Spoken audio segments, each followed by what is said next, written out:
4월 30일 수요일 기도로 돕는 그 사랑 매일 묵상. 오늘은 시편 107편 10절에서 16절입니다. 10절에 보면 사람이 흑암과 사망의 그늘에 앉으며 곤고와 쇠사슬에 매임은 이렇게 표현을 했죠. 인생이 흑암과 사망의 그늘에 앉아 있는 것이고 곤고와 쇠사슬에 매여 있는 거죠.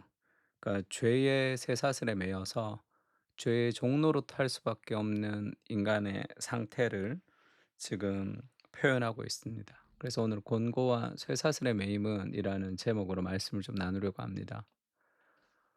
그러니까 스스로 우리는 쇠사슬에 묶인 존재죠. 사람이 흑암과 사망의 그늘에 앉으며 곤고와 쇠사슬의 매임은 하나님의 말씀을 거역하며 지존자의 뜻을 멸시함이라. 이것이 인간의 본성입니다. 하나님의 말씀대로 살고 싶어 하지 않고 지존자의 뜻을 멸시하는 것이 그 하나님과의 적이, 그것이 인간의 본질과 같은 거죠. 아담과 하와가 에덴 동산에서 죄를 지었을 때 결국 인간의 독립이죠. 의존하지 않겠다. 내가 스스로 판단하고 내가 원하는 삶의 방식을 따라 내가 스스로 살겠다. 이렇게 결정하는 것이 인간 안에 있는 어떤 자기 고집, 자기 독립 같은 겁니다. 또 어떤 사람들은 종교에 귀의해서 신앙생활을 열심히 하지만 열심히 봉사하고 성경 읽고 기도하는 삶을 통해서 하나님께 좋은 것을 얻으려고 하는, 결국 자기가 주인이 되고 하나님이 종로로 되는, 내가 열심히 노력을 통해서 하나님을 움직이려고 하는 그런 마음을 가지고 있을 때도 있습니다. 그것도 똑같은 거죠. 내가 주인이 되어서 결국 내가 열심히 봉사하고 기도하고 내가 열심히 교회 생활하지만 무언가 내 뜻대로 되지 않으면 분노하는 그런 삶의 신앙생활을 할 때도 있습니다. 그것이 인간의 본성과 같은 거죠. 인간의 본질과 같은 겁니다. 그래서 반율법주의, 내가 율법을 지키지 않고 마음대로 살고 싶은 마음도 있고, 우리 안에는 율법주의, 율법을 지킴으로 하나님을 통제하고 싶은 마음도 있습니다. 그것을 뭐 어쩔 수 없는 거죠, 우리 안에 있는. 그래서 복음, 하나님의 사랑으로 우리가 깊이 감동할 때, 그때만 우리가 그 반율법주의와 율법주의를 벗어나서 복음 안에서 사랑으로 기쁨으로 순종할 수 있는 자유를 얻게 되는 거죠. 저도 개척하고 뭐 여러 가지 힘든 일이 생기면 '내가 이렇게까지 고생하는데 하나님이 나한테 이렇게 하시면 안 되지 않나?' 그런 생각이 들 때가 많았습니다. 그것도 어 개척을 할 때는 하나님의 은혜가 너무 감사해서 정말로 하나님 앞에 그 건강한 공동체를 통해서 하나님께 무언가 은혜를 갖고 싶은 마음이 컸는데, 뭔가 좀 뜻대로 잘 되지 않으면 또 막 그렇게 분노하고 하는 게, 그것이 인간의 본성과 같은 거죠. 그러니까 인간은 하나님께 순종하기를 기뻐하도록 창조되지 않았습니다. 근데 내 뜻과 내 마음과 내 감정과 내 기분으로 살아가면 결국 쇠사슬에 매이는 거예요. 그러므로 그가 고통을 주어 그들의 마음을 겸손하게 하셨으니 그들이 엎드려져도 돕는 자가 없었도다. 인생이 하나님을 떠난 삶의 선택은 결국 하나님이 막 고통을 주어서, 안 줘도 될 고통을 주어서 내가 그 고통을 받는다라기보다, 그런 삶의 선택은 그런 열매를 맺는 거죠. 시냇가에 심은 나무가 열매를 맺는 거죠. 시냇가에 심지 않은 나무는 열매를 맺을 수가 없습니다.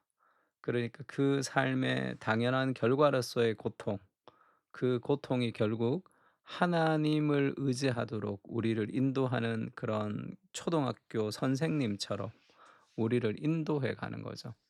인간은 결국은 자유롭게 사는 것 같지만 쇠사슬에 묶인 존재로 살아가는 겁니다. 예수께서 대답하시되 진실로 진실로 너에게 이르노니 죄를 범하는 자마다 죄의 종이다, 이렇게 얘기하죠. 우리는 의의 종이든지 죄의 종이든지 둘 중에 하나예요. 내가 주인이 아닙니다. 죄의 종로로 탈 때는 의에 대해 자유롭고, 의의 종로로 탈 때는 죄에 대해서 자유로운 거죠. 우리가 알거니와 우리의 옛사람이 예수와 함께 십자가에 못 박힌 것은 죄의 몸이 죽어 다시는 우리에게 죄에게 종노릇하지 아니하려 함이니 하면서 지금 우리의 옛사람이 죄에게 종노릇했다. 성경은 그렇게 얘기합니다. 그러니까 우리가 예수님의 사랑, 그리스도께서 나의 죄를 대신해서 죽으셨다는 그 은혜를 믿기 전에는 우리가 죄의 종노릇하며 살아가는 거죠. 죄와 이길 수 없습니다. 죄를 저항할 수 있는 자유가 없는 거죠. 그리스도 안에서 우리가 은혜를 경험할 때 죄를 슬퍼하고 우리가 죄 짓는 것에 대해서 우리가 고통하고 그리고 우리 죄에 대해서 저항할 수 있는 자유를 그것이 새 생명의 능력을 우리에게 하나님이 주시는 거죠. 그래서 죄의 쇠사슬에 매여 있는 것 이것이 인간의 본질인 거죠. 우리는 그런 존재였습니다. 그런데 예수 하나님이 그 형벌을 해결하신 거죠. 이에 그들이 그 환난 중에 여호와께 부르짖으며 그들의 고통에서 구원하시되 흑암과 사망의 그늘에서 인도하여 내시고 그들의 얽어맨 줄을 끊으셨도다. 여호와의 인자하심과 인생에게 행하신 기적으로 말미암아 그를 찬송할지로다. 그가 논문을 깨뜨리시며 쇠 빗장을 꺾으셨음이로다. 우리에게 있는 그런 갇혀 있었던 그리고 묶여 있었던 그 쇠사슬과 그 모든 것들을 하나님이 이 박살내셨다는 걸 끊으셨단 말이에요. 근데 지금 그걸 맨 사람도 누구예요? 지금 우리가 12 절에 보면 그런 표현이 있죠. 하나님께서 고통을 주었고 돕는 자가 없도다 이렇게 얘기하고 또 하나님께서 그거를 깨뜨리셨다 이렇게 얘기하잖아요. 하나님이 묶어 놓고 하나님이 깨뜨리는 것 같은 그런 뉘앙스로 들립니다. 근데 인제 그것이 인제 무슨 말이냐면 묶으신 것도 하나님이고 깨트리신 것도 하나님이죠. 그러니까 어떻게 그럴 수 있는가? 그러니까 그리스도를 통해서 우리가 받아야 될 심판을 그리스도께서 대신 받으셨기 때문에 그렇죠. 그 하나님의 형벌을 그리스도의 죽음을 통해서 이 해결해 주신 거죠. 그리스도의 부활을 통해서 우리에게 생명을 주신 것도 마찬가지입니다. 갈라디아서에는 그리스도께서 우리를 위하여 저주를 받은 바 되사 율법의 저주에서 우리를 속량하셨으니 기록된 바 나무에 달린 자마다 저주 아래 있는 자라 하였음이라. 그러니까 우리가 그 나무에 달려서 하나님의 저주를 받아야 되는 존재인데 우리를 대신해서 하나님의 저주를 그리스도께서 받으신 거죠. 인생의 저주에 사로잡혔다 하면 그거는 어떻게 노력해도 되지 않는 그런 모습이잖아요.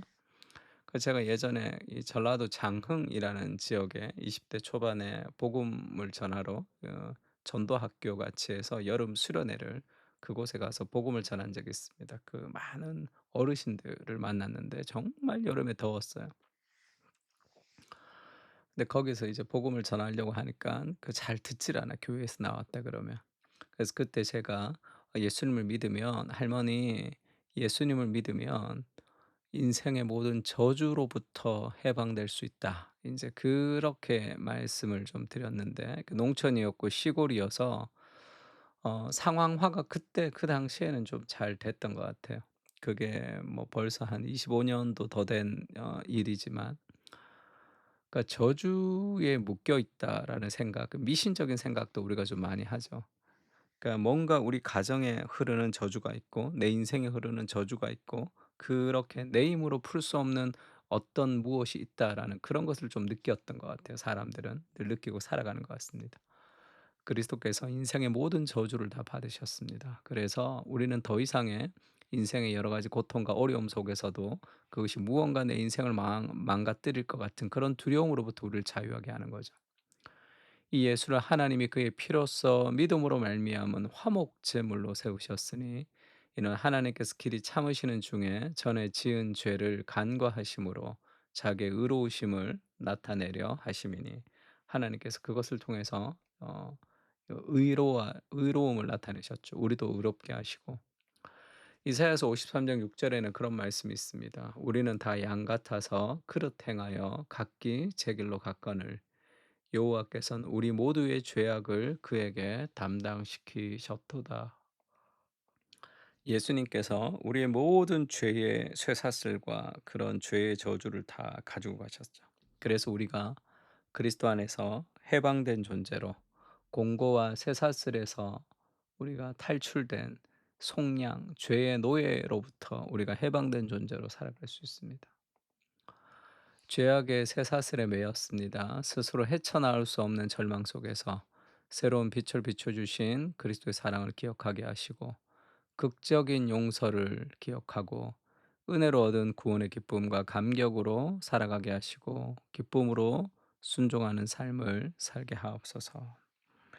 우리가 어떤 존재였는지를 깊이 기억하고 그리스도가 어떤 일을 행하셨는지를 깊이 기억할 때 우리는 그 갭이죠. 나의 죄인과 하나님의 사랑 사이에서 우리는 감격하며 살아갈 수 있습니다. 그 복음의 은혜를 우리에게 날마다 허락해 주시도록 같이 한번 기도했으면 좋겠습니다. 다 같이 기도하겠습니다.